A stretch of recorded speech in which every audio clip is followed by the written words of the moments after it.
Hey everybody, this is Frilioth and welcome to another Minecraft tutorial. With the release of 1.13, I thought it was time to go back and check to see whether or not it's affected any of my contraptions, and unfortunately it has. The villager breeders no longer work in 1.13, and I'll explain the reasons why in a second.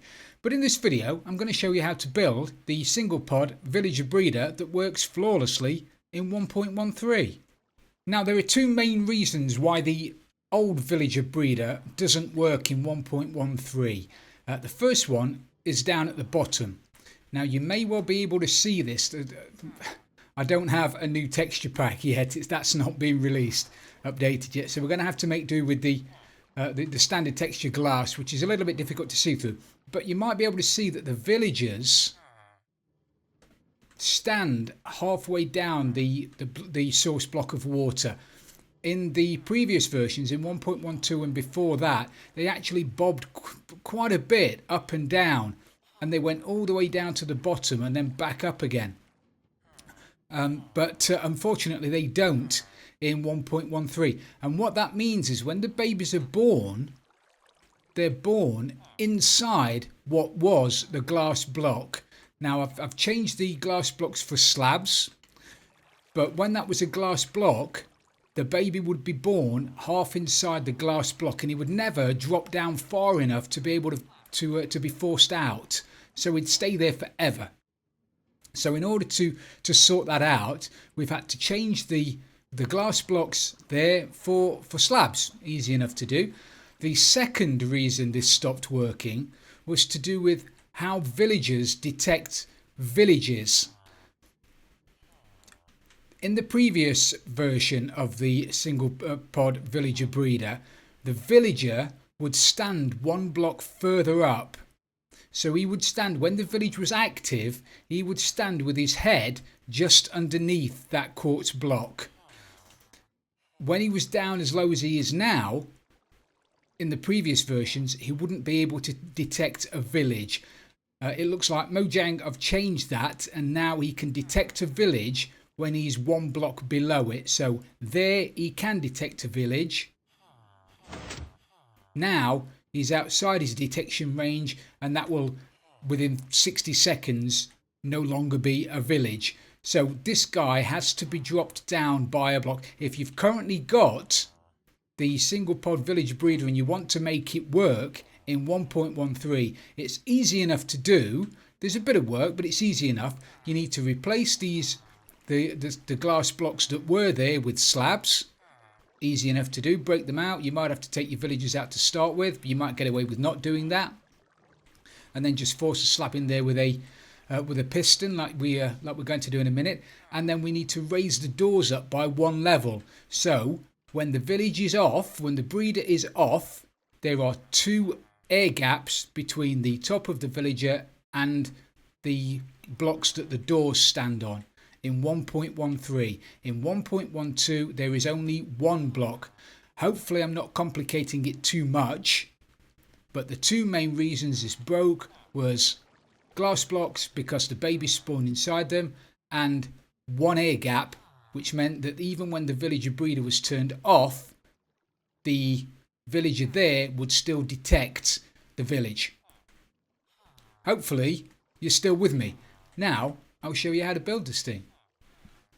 Right, to build this breeder, you're going to need at least 2 stacks of glass. It doesn't have to be light grey, it can be any colour, but you probably will need glass. You're going to need a couple of stacks of your block of choice. We're using quartz for this build, but it can be any solid block really.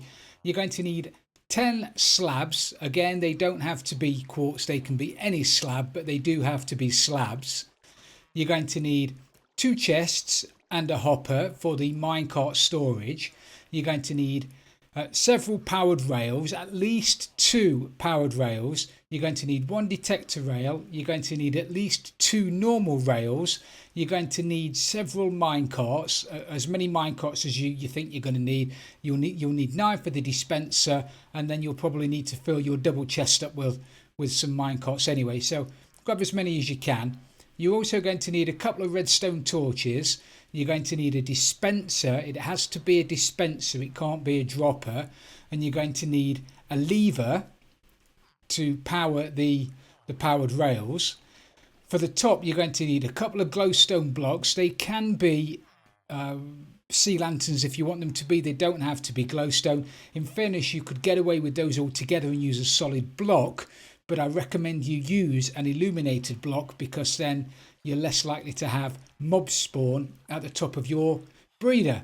You're going to need one sticky piston. You're going to need 8 doors. They can be any wooden doors, but they have to be wooden doors. You're going to need another lever. You're going to need 4 fence gates. Now these can be made out of any wood, so it's entirely up to you, but you are going to need 4 fence gates.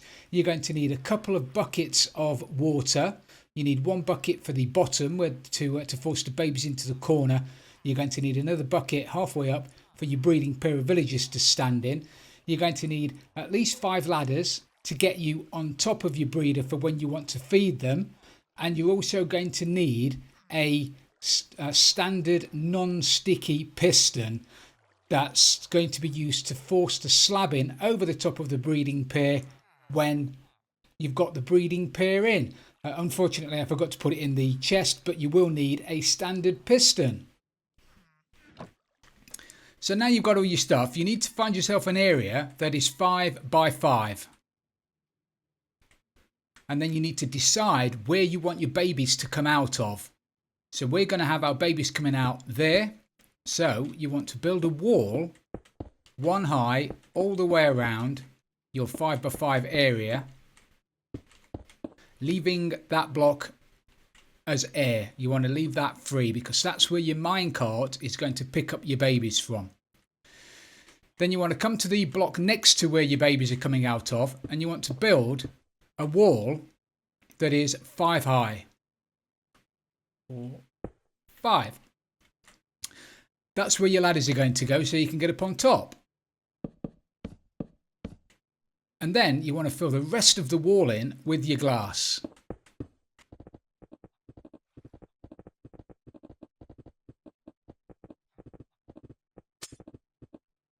So now you've got that. Now it's time to get inside and put in the platform that the breeding pair of villagers are going to stand on. So get yourself to the centre.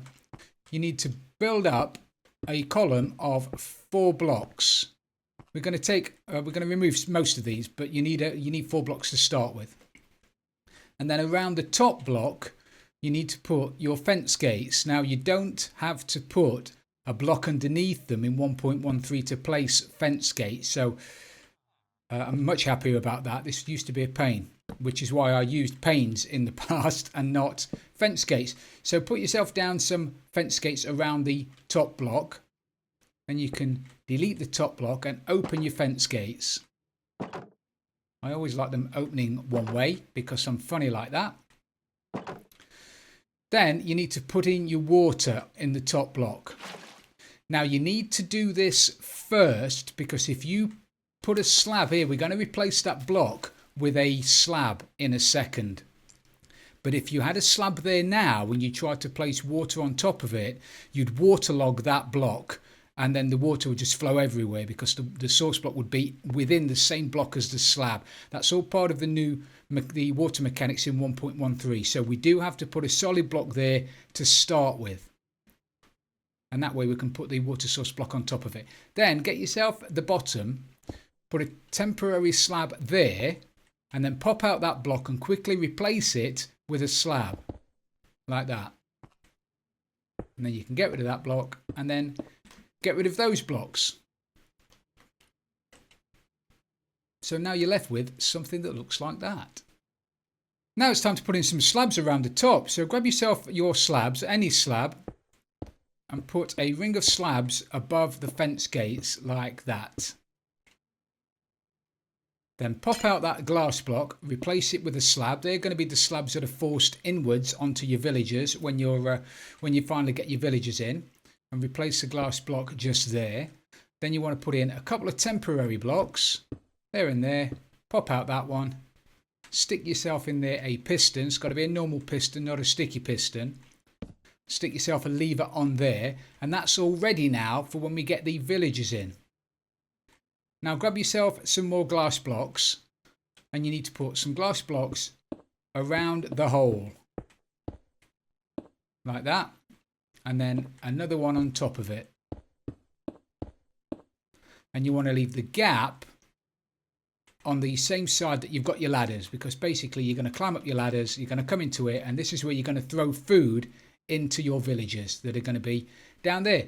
So now it's time to get some villagers in there. And to do that, you can either use an elevator, use a water elevator, you can use mine carts, you can use boats, you can just push them upstairs. But whatever you do, you need to get villagers in that hole. I'm going to spawn them in because I can.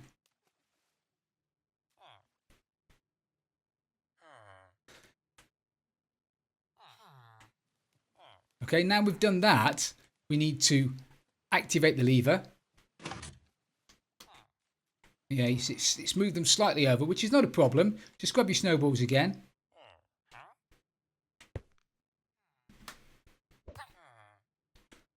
And give them a tap into the opposite corner. Now you see they're not bouncing up and down anywhere near as much as they were in previous versions. Now you can get rid of those temporary blocks. So now you're left with something that looks a little bit like that. So now it's time to get in your key villager. So grab yourself a temporary block, put it there, and then a block next to it. You're going to put the sticky piston on top of that block, and then you're going to put a piece of glowstone on top of that block. You don't need pieces of glowstone there, but I recommend you use it, because if you have a normal solid block on there and the light level on that block is 7 or below, and you're within 128 blocks of the breeder, there's a good chance you're going to get a zombie spawn in there, and if you do that, your breeder is toast. So either use an illuminated block, glowstone, or a sea lantern. Don't use a jack-o'-lantern, because if you use a jack-o'-lantern, when the piston comes out, it's just going to break it. So use the glowstone or a sea lantern. Then grab yourself a temporary block, put it there, and then you need to grab your glass again, and then put a column of 4 high of glass just there.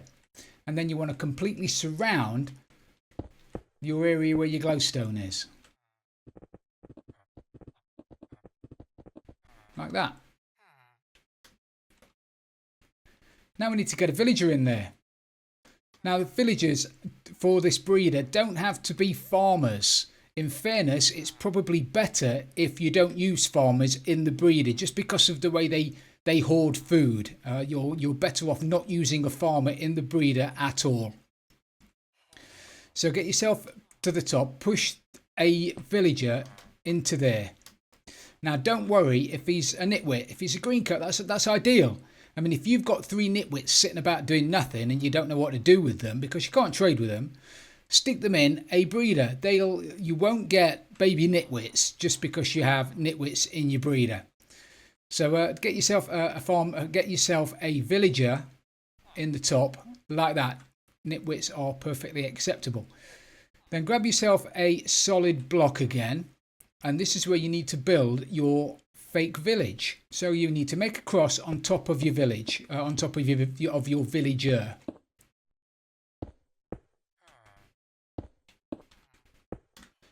Like that. And then you want to stick another piece of glowstone bang in the middle. That is the key stone really of a village, because it will validate the doors in your village.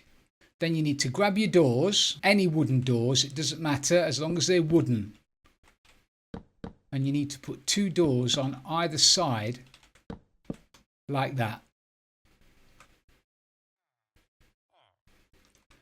So now as soon as that villager moves up 1 level, it will be the village with its validated doors will be in the detection range of that villager, and the babies down the bottom, and the villagers down the bottom will think that the village needs more villagers, and they'll start breeding. So grab yourself another lever, stick it on there, and now that's ready to go. Now if you're building this outside, and most of you will be, you'll need to protect it against lightning, because if lightning strikes within 4 blocks of one of these villagers, they'll turn into a witch. So in order to protect them from that, grab yourself your glass blocks again. Put a glass block there and there, and then just cover the doors with glass blocks. Now these have to be glass blocks. You can't use solid blocks above your doors, otherwise it'll invalidate your doors. So these have to be glass. You can't even use slabs up here. They have to be glass. So that will now protect your villagers from lightning strikes. So now you've got the breeder in a position to start making babies, you need to put in a mechanism to get rid of the babies once they've been born. And to do that, we're going to use the minecart rail system. So grab yourself some solid blocks, or you've probably got solid blocks because you've built this on the floor, but you need to build half a pyramid. You need to build something that looks like that. You can either have it going that way, or you can have it going this way. It doesn't matter, as long as the minecart is going into this corner.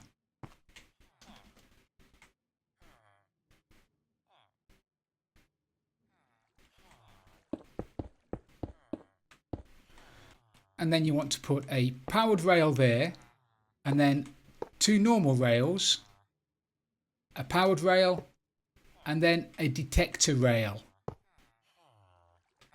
Now we need to power this rail. You can either power this by putting a redstone torch underneath the block, like that, or you can power it by putting a lever underneath the block. Entirely up to you. And we need to power this as well. So again, you can either use a redstone torch or you can use a lever, but either way you need to have that powered. And that way when you put a minecart on there now,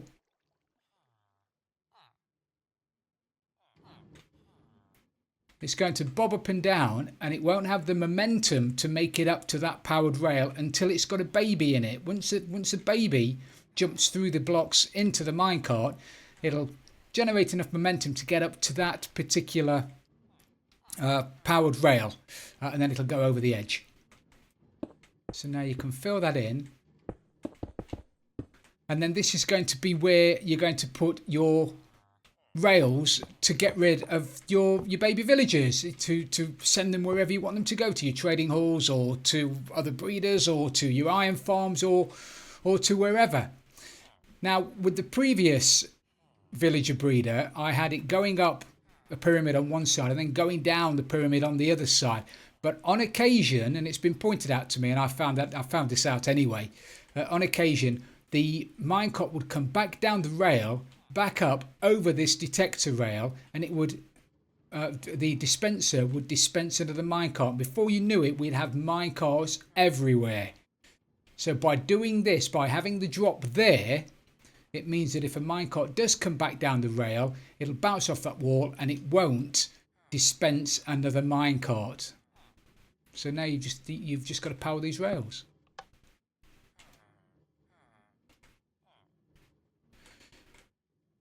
Now get yourself around this side. You need to put a block there, and you need to put a dispenser, and it has to be a dispenser. This can't be a dropper. You need to put a dispenser there, facing that powered rail.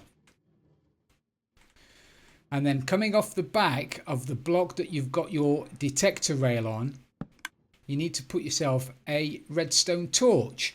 So now when that minecart goes over the detector rail, it's going to turn the torch off, and a few ticks later it's going to turn it back on again, and it's going to dispense all of your it's going to dispense a minecart. Now if you think you're going to need more than 9 minecarts, if you're going to be using these in a villager trading hall, or you're going to be using them in an iron farm, you'll probably want more than 9 villagers, which is easy to do. All you need to do is stick yourself a hopper on the back of your dispenser, put a double chest on top of it, and fill your chest with minecarts.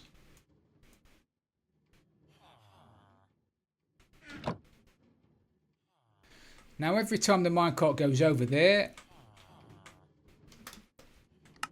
a new one gets dispensed. And as I say, if the minecart does happen to hit a sheep on the way to wherever it's going and come back again, you haven't got to worry about it dispensing more minecarts, because if you get more minecarts on there, it's absolute carnage. So now you're left with something that looks like this.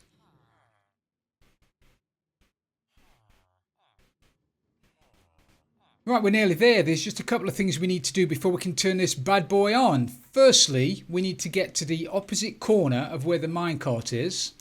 Let's just get rid of this for a second. You need to get to the opposite corner and you need to put water on that block.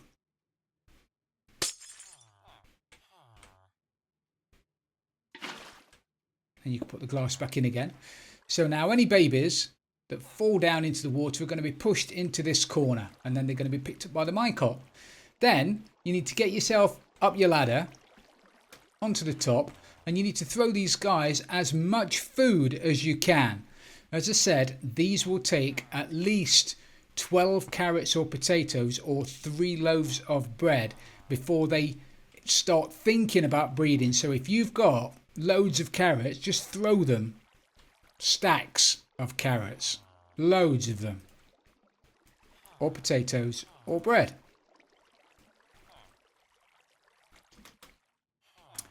And they'll pick it up. Now initially you might see them throwing food to each other.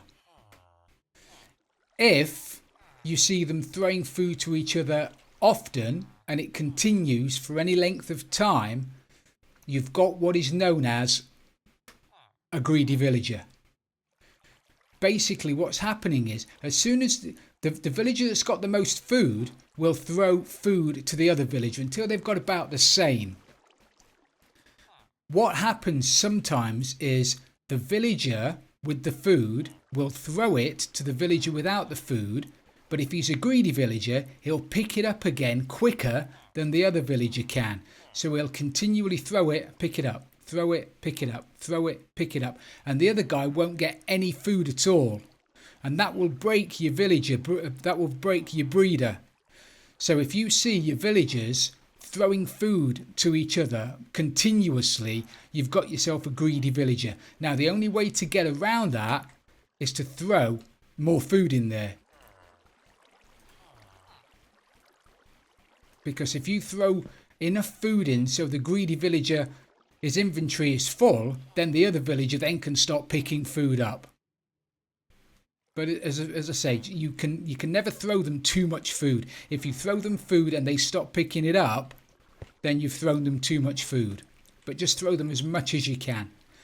So once they're fed and they're happy, it's time to turn the breeder on. So flick the lever. That validates, the doors are already validated, but that puts that villager within range of the village, which now makes those villagers at the bottom think that the village needs more baby villagers. So after a couple of minutes, it could take a few seconds, it could take upwards of 2 or 3 minutes, but they both need to be in love mode before you see the hearts. You might see hearts coming from one villager while the other one's waiting to get into love mode, but as soon as they're both in love mode, we should get ourselves a little baby. And there we go, we've got ourselves a little farmer, which is fantastic. Now villagers on average will breed every 5 to 8 minutes. So if you AFK overnight next to one of these things, as long as they're full of food, as long as their inventory is full of food, you'll have babies coming out of your ears in no time. Right, so there are a couple of things that you cannot do once you've built this breeder. You cannot put any blocks at the ends of the doors here within 5 blocks of those doors. So you cannot put any solid blocks 5 blocks at the end of these doors all the way up to sky. If you do, you probably will invalidate those doors, and that's the same for all of the doors. So those 5 blocks there, and any block all the way up to sky has got to remain either glass or air.